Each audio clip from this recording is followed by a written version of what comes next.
This is internationally recognized Harvard and Yale educated board-certified dermatologist Dr. Dina Strachan, and I am delighted today to speak to you about race and hair loss, a very interesting topic.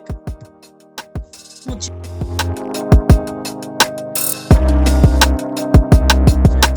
for today's talk are that you be able to identify different racial hair types, that you understand hair issues based on race and hair type, that you be able to identify some racial specific risk factors for hair loss, and that you understand some of the psychosocial aspects of hair loss, and race. So number one, we have to understand that race is not fact. Race is a social construct. It's an algorithm developed by anthropologists to categorize and understand the world. It's subjective. Race in one country, you'll be a race in one country, and then you'll go to another country and you'll be classified as a different race. If it's something that's objective, then it shouldn't change. And depending on the periods in history, some people have been born one race, as in they'd have one race on their birth certificate, and they'd die a different race. They'd have a different race on their birth certificate. So race is subjective. And we need to understand that genetically, there's more differences within our racial classifications than there are between the races. Race does, however, become handy in classifying things in terms of understanding and giving insights that can be helpful in treating patients, because every classification can be helpful in identifying trends. And it's also important to know that race is not ethnicity. When we use the term race, we tend to be speaking about things that have to do more with biology, that are genetically inherited, where ethnicity is more something that has to do with identity. So I'm going to use the word race and not ethnic. And as we have a more diverse country and a more global society and global world, we have to understand differences that people have and how we can serve everyone, and that being blind to differences, such as being colorblind, is not good, because it's actually not acknowledging people's differences. Like, people may do it in a sense to feel they're not being discriminatory, but it actually is. It's colorblind medicine is bad medicine. And if you look at this infographic here, that basically just shows people trying to look over a fence at a baseball game, people of different heights. If you give everybody the same thing, then the shorter people won't be able to see. So that's not really equity. It's not really fair, even though everyone is being treated equally. And you can give people different things in the second image that acknowledge their differences, and you can remove some of the barriers that, so you don't really have to care. So it's actually both equal and equitable, and it actually serves everyone. So we just have to be careful not to swing too far in a direction and miss the point. So we want to be able to acknowledge the differences people have without judging it, without judging something as good or bad, and acknowledge them without stereotype. Because we can understand the differences, but basically how you take care of people, you go through the same process of history, physical evaluation, you ask questions, and just because you get a little knowledge about differences, that doesn't mean that is the answer every time you come across somebody of that ethnic group or racial group. And I'll just give a personal example. When I was in my early 20s, long before I ever thought about being a dermatologist, I had adult female acne. So I went to a dermatologist, and, he was, bless his heart, trying his best to be sensitive. He had a student with him, a medical student with him that he was teaching, and he asked my permission to have the student there. And during my exam, he turned to her and said, "Oh, African Americans tend to get cosmetic acne because they use very oil-based makeup, foundation, and heavy oily products in their hair." And neither of those issues applied to me. So when he turned to me and asked me if I did that, and I said no, and he just seemed stunned. He didn't know what else to ask. And I did not trust him after that. And I did not go back after that. I really just had adult female acne. And though it was sensitive of him and thorough of him to consider that, when I didn't fit the stereotype of what a Black acne patient was dealing with in his mind, he didn't know how to take care of me, which didn't make me feel comfortable. So we have to make sure we just consider these things, but go through our process of taking history, physical, asking all the questions that we ask. So let's get into hair type and race, because really when we kind of understand how hair types are different between races, it kind of makes sense how people might experience hair loss differently. Racially defining characteristics that is used to define the races. Texture is a big one, color, but there's also differences in the racial groups with respect to their hair and their underlying physical nature that might impact hair loss. And we're going to go with the traditional categories of Asian hair, European hair, and African hair. So we'll start with Asian hair. So Asian hair is the longest and the strongest. It's characteristically straight and dark. The individual hairs are thicker, but the hair density is lower. So there are fewer hairs per unit area. Their hair tends to grow the longest. A lot of the wigs come from Asian hair. Why is it longer? It could be that it has a longer anagen phase. Think of anagen phase is the phase when the hair is growing. And so the longer it grows, the longer it gets. So think of those Polynesian women with hair down to their knees or hair down to the floor. You don't tend to see that in a lot of other racial groups. And also, if your hair is the strongest, it's less likely to break. So it survives to grow that long. They are, people with Asian hair are least likely to experience hair thinning, but they'll come in earlier. When I first heard that there was less hair loss or, less hair thinning, which is usually referring to androgenetic alopecia in Asians, I thought, that's interesting, because I found that a lot of my Asian patients, I'm in New York, so I have very diverse patient population, they seem to complain more and the fastest about hair loss. But now, when you think about it in terms of hair density, that would make sense. Because if you have dense hair, if you have lower hair density, when you lose a hair, it makes more of a change. Straight hair is also easiest to comb when it's dry versus wet. Then we have European hair, which tends to have more variety of texture, though it's more characteristically wavy, though it can go from straight to even kinky. And there tends to be more variety of color. So blonde, redhead, brunette.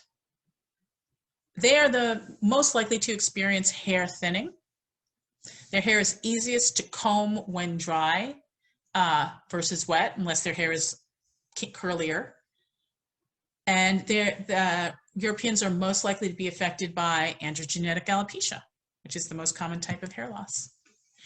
Then we have African hair, which is generally uniquely curly, kinky. It tends to be dark in color. It's the driest hair. So it tends to be very dry, and typically it doesn't respond well to frequent shampooing.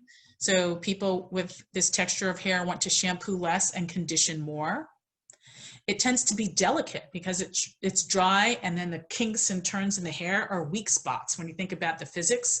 So the hair tends to snap and break, and therefore it tends to be the shortest, but it's the densest hair. This type of hair is easiest to comb when it's wet versus dry. And African hair is least likely to be affected by androgenetic alopecia. That's really only after the Native Americans. Native Americans are often racially classified as Asian, but they are least likely to be, of all groups, to be affected by androgenetic alopecia. And people with African hair, African textured hair, tend to be better off grooming their hair with wide tooth combs and to avoid brushes, which catch the curls and snaps the hair off. So now I'm just going to go into a few conditions that you tend to see appear more commonly along racial lines. And so there is a type of hair loss that's considered the most common type of hair loss in African American women, and it's called central centrifugal cicatricial alopecia. The abbreviation is CCCA. And there was a study out of Johns Hopkins a few years ago, and they noticed that they were reviewing charts of people who had this condition that they'd seen, and they noticed that the patients with CCCA were 5 times more likely to have a history of uterine fibroids, a gynecological problem. So that's very interesting because both of these problems are more common in women of African descent. So is there a causal relationship? Is one causing the other? That's unlikely, but what's interesting when you think about it, fibroids, CCCA, and even keloids, these are all scarring disorders. And these may reflect the general nature of people who come from that part of the world to have an increase in certain types of fibroepithelial or scarring reactions, in response to trauma. And this might have been something that was protective against parasites that are more common in West Africa. So that's an interesting pickup, and that's an interesting thing in terms of history when you're seeing a patient of African descent who has scarring hair loss. You might want to ask about whether or not the patient has a history of fibroids. More recently, there was a study published just looking at hair color and alopecia areata, which happens in all races. It's less common in Europeans. They are affected by it less. This study was done on an all-white population, and they were looking at the difference rates of alopecia areata in people with brown hair versus blonde hair. And they found that people with blonde hair were affected by alopecia areata less. Well, that's really interesting. People of European descent tend to have lighter hair, and people with darker hair tend to have more alopecia areata, and people of European descent have less alopecia areata. So that was interesting. Somehow race, hair color are protected. What I thought was interesting, though, was that Africans tend to have more alopecia areata, and they have dark hair, whereas Asians are least likely to have alopecia areata, but they also have dark hair. So there's probably something more to it, but I just thought that study looking at hair color was really interesting, just in terms of how we see the demographics of this type of hair loss play out. Another thing interesting about that is that when alopecia areata grows back in, the hair tends to be white, even if the person has black hair, which says something about how color may be a trigger for that condition. And there's other things that you just think about in general when you're evaluating people with hair loss is that European men tend to have more androgenetic alopecia than other people. They're more affected by that.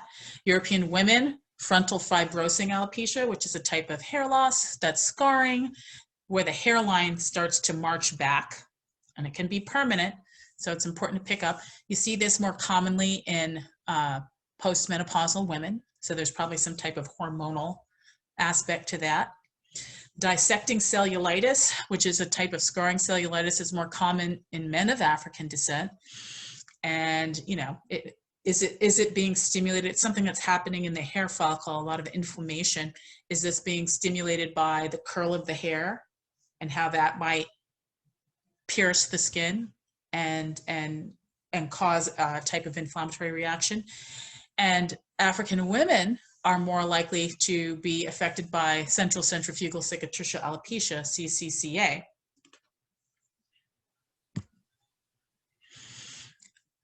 Many people who take care of a diverse patient population have perhaps noticed that Black women can be a little more sensitive than other groups about their hair and their hair problems.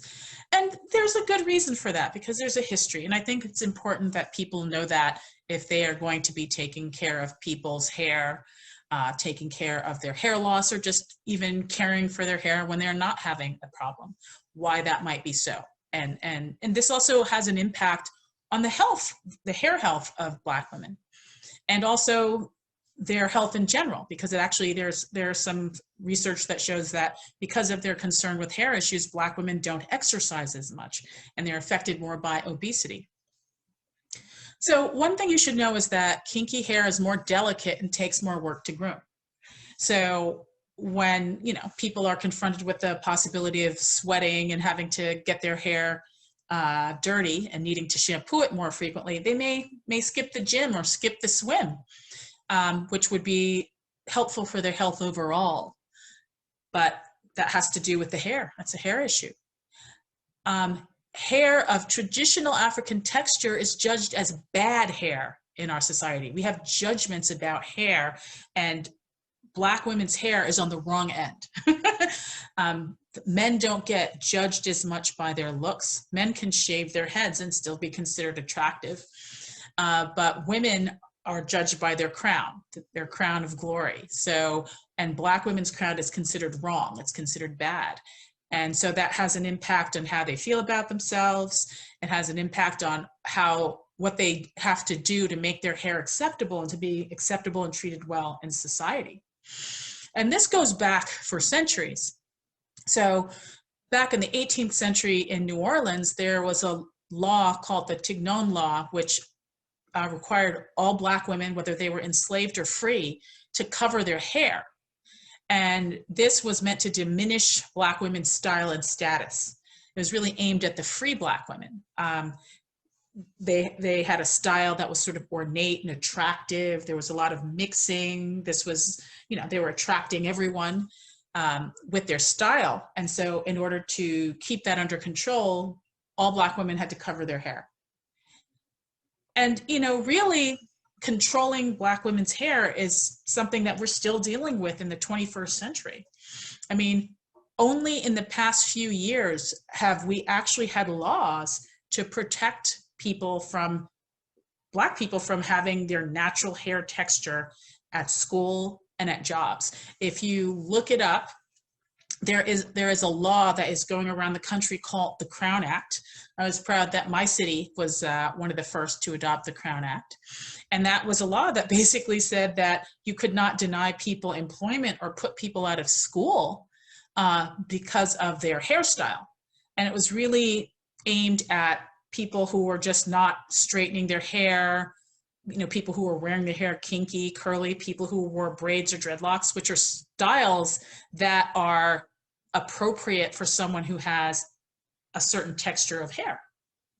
And so if you're not allowed to wear the style that suits your hair texture, in order to be considered professional or allowed to go to school, that's pretty serious discrimination. I mean, and then that puts people in a position where they start doing hair grooming practices that might not be healthy, which is why a lot of Black women get CCCA. So just to put it in perspective, imagine if for white people, it were considered unprofessional to come to work with pale skin, that you had to have a tan to be considered professional at work. And people didn't care if you put yourself at risk going to a tanning booth and putting yourself at risk of cancer, or having to spend money and rub chemicals on yourself to make your skin darker in order to be considered acceptable and okay. So that would be a comparison. So, we would consider that unacceptable and wrong. And that's what Black women have been dealing with for centuries and continue to deal with in many parts of the country. But luckily we're having some reform. But this is a real thing that affects how people interact with hair care professionals, their doctors, and, building trust. So, and sometimes the people that they go to for help are not familiar with how to take care of their texture of hair. We are a minority group, so everyone is not familiar as to what to do. Our training, we are working on that in dermatology to have more diversity in people's overall training, so that any dermatologist knows how to take care of everyone, that people don't have to just specialize in certain ethnic groups. And so I would say, if you're a professional, don't take it personally. If you're regarded with some skepticism, or someone, a Black woman is asking you a lot of questions, because the experience historically and even in modern times, has been that people don't understand your hair and people negatively judge your hair. So it's important to know about that if you're going to be a hair expert, hair care, hair loss in a diverse society. So that was my talk on race and hair loss. Diversity is the new normal. So our new standard should be that we know how to take care of everyone. And even if we are not as experienced with everyone, and that'll be based on our experience in terms of which patient populations we've been working with, or which client populations if we're not a healthcare professional. But we should have education and awareness that different types of people have different types of need with respect to their hair care and hair loss. Thank you so much. I hope you enjoyed this talk, and you can follow me on Instagram and LinkedIn at Dr. Dina MD, and you can also connect with me at aglowdermatology.com. Take care.